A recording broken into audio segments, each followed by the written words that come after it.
ಅವರು ಬಹುಶಃ ನಾವು ತಿಂಗಳಿಗೆ ಒಂದು 4 ಸರಿಗಿಂತ ಜಾಸ್ತಿ ಸಿಗ್ತಾ ಇದೀವ, ಡೈಲಿ ಸಿಗ್ತಾ ಇದೀವ. ಅದಕ್ಕಿಂತಲೂ ಒಂದು ಅದೃಷ್ಟ ಏನಿದೆ ಒಬ್ಬ ಕಲಾವಿದೆಗೆ. ನಾನು ರೆಡಿ ಆಗ್ತಾ ಇರ್ಬೇಕಾದ್ರೆ ಇವತ್ತು ಮನೆಯಿಂದ ಆಚೆ ಬರ್ತಾ ನನ್ನ ರೂಮಲ್ಲಿ ನೋಡ್ತಾ ಇದ್ದೆ. ಈ ವರ್ಷ ನನಗೆ ಹೆಚ್ಚು ಕಡಿಮೆ ಒಂದು 3 ಶೀಲ್ಡ್ ಇದೆ ನನ್ನ ಮನೇಲಿ. ಅಂದರೆ ಅದು ಒಂದು ಕಾಟೇರದು ಒಂದು 50 ಡೇಸ್ 100 ಡೇಸ್ ಒಂದು ಶೀಲ್ಡು, ಅದಾದಮೇಲೆ ಕೃಷ್ಣಂ ಪ್ರಣಯ ಸಖಿದು 50 ದಿನ ಪೂರೈಸಿದ್ದು, ಅದಾದಮೇಲೆ ಮಾದೇವ 25 ದಿನ ಪೂರೈಸಿದ್ದು, ಇತ್ತೀಚೆಗೆ ಯಕ್ಕ ಸಿನಿಮಾನು ಕೂಡ ಇನ್ನೇನು ನಿನ್ನೆನೋ ಇವತ್ತು 25 ದಿನ ಪೂರೈಸಿತು. ಈ ರೀತಿ ಕನ್ನಡ ಸಿನಿಮಾಗಳು ಇಷ್ಟು ಚೆನ್ನಾಗಿ ಜನ ಪ್ರೀತಿಸ್ತಾ ಇದ್ದಾರಲ್ಲ, ಅದನ್ನು ನೋಡೋಕ್ಕೆ ತುಂಬ ಖುಷಿಯಾಗುತ್ತೆ. ಅಂಥ ಸಿನಿಮಾಗಳಲ್ಲಿ ನನಗೆ ಅವಕಾಶ ಸಿಕ್ಕಿದೆಯಲ್ಲ ಅಂತ ನನಗೆ ತುಂಬಾ ಖುಷಿ ಆಗುತ್ತೆ. ಬಹುಶಃ ಆ ಸಾಲಿಗೆ ಸೇರುವಂಥ ಮತ್ತೊಂದು ಸಿನಿಮಾ ಅಂದರೆ ಅದು ಜಸ್ಟ್ ಮ್ಯಾರಿಡ್ ಅಂತ ನಾನು ಹೇಳ್ತೀನಿ. ಯಾಕಂದರೆ ತುಂಬ ಕಲಾವಿದರು ಇದ್ದಾರೆ ಅನ್ನೋ ಕಾರಣಕ್ಕೆ ಮಾತ್ರ ಅಲ್ಲ, ತುಂಬ ವಿಶೇಷವಾಗಿ ನೋಡುವಂಥ ದೃಷ್ಟಿಕೋನ ಈ ಸಿನಿಮಾಗಿದೆ ಅಂತ ನನಗನ್ಸುತ್ತೆ. ಅದು ಬಿಕಾಸ್ ಆಫ್ ಬಾಬಿ ಅವರು. ಎಲ್ಲ ನಿರ್ದೇಶಕರು ಪುರುಷ ಪ್ರಧಾನ ಸಮಾಜದಲ್ಲಿ ಇದುವರೆಗೂ ನಾವು ನೋಡಿರೋದೆಲ್ಲ ಜಸ್ಟ್ ಒಬ್ಬ ಪುರುಷರು ಒಂದು ಕಥೆಯನ್ನು ಹೇಗೆ ನೋಡ್ತಾರೆ, ಅಥವಾ ಒಂದು ಸಂಸಾರನ ಹೇಗೆ ನೋಡ್ತಾರೆ, ಅಥವಾ ಒಬ್ಬ ಗಂಡ ಹೆಂಡತಿನ ಹೇಗೆ ನೋಡ್ತಾರೆ, ಒಂದು ಕುಟುಂಬದಲ್ಲಿರುವಂಥ ಎಲ್ಲ ಸಂಬಂಧಗಳನ್ನು ಹೇಗೆ ಒಬ್ಬ ಪುರುಷ ನೋಡ್ತಾನೆ ಅನ್ನೋದನ್ನು ಮಾತ್ರ ನಮಗೆ ಗೊತ್ತಿದೆ.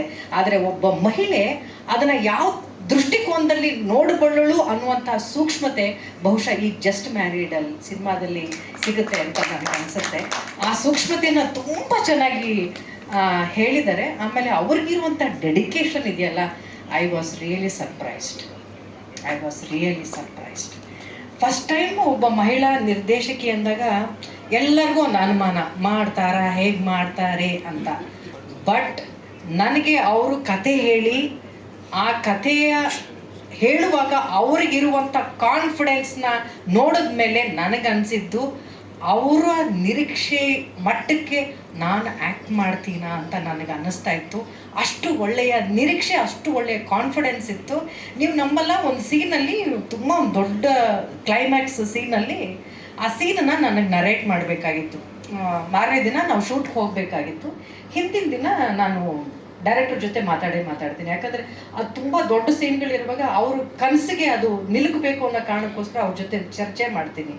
ಬಾಬಿಯವ್ರು ನನಗೆ ಒಂದೇ ಮಾತು ಹೇಳಿದ್ರು, ನಾನು ನಿಮಗೆ ಸೀನನ್ನು ಓದಲ್ಲ, ನಿಮ್ಗೊಂದು ವಾಯ್ಸ್ ನೋಟ್ ಕಳಿಸ್ತೀನಿ ನೋಡಿ ಅಂತ ಅಂದರು. ನೀವು ಸಿನಿಮಾ ರಿಲೀಸ್ ಆದಮೇಲೆ ಆ ಕ್ಯಾರೆಕ್ಟರ್ ಏನು ಮಾತಾಡಿರುತ್ತೆ ವಿತ್ ರಿಕಾರ್ಡಿಂಗ್, ಆ ಡೈಲಾಗ್ನ ಲೆಂತು, ಆ ಮಾಡ್ಯುಲೇಷನ್ ಹೇಗಿರುತ್ತೆ, ಅದನ್ನು ವಿತ್ ರಿಕಾರ್ಡಿಂಗ್ ಡೈಲಾಗ್ ಅವರೇ ಹೇಳ್ತಾ ನನಗೊಂದು ವಾಯ್ಸ್ ನೋಟ್ ಕಳಿಸಿದ್ರು. ಸಿನಿಮಾದಲ್ಲಿ ನಾನು ಆ್ಯಕ್ಟ್ ಮಾಡ್ಬೇಕಾದ್ರೆ ನನಗೆ ಹೆಚ್ಚು ಡೈಲಾಗ್ ಇರಲಿಲ್ಲ. ಕೆಲವು ಸೀನಲ್ಲಿ ಅವರು ಅದನ್ನು ಅವರ ಡೈಲಾಗ್ನ ಪ್ಲೇ ಮಾಡ್ತಾಯಿದ್ರು ಸ್ಪೀಕರಲ್ಲಿ. ಅವರು ಆವಾಗ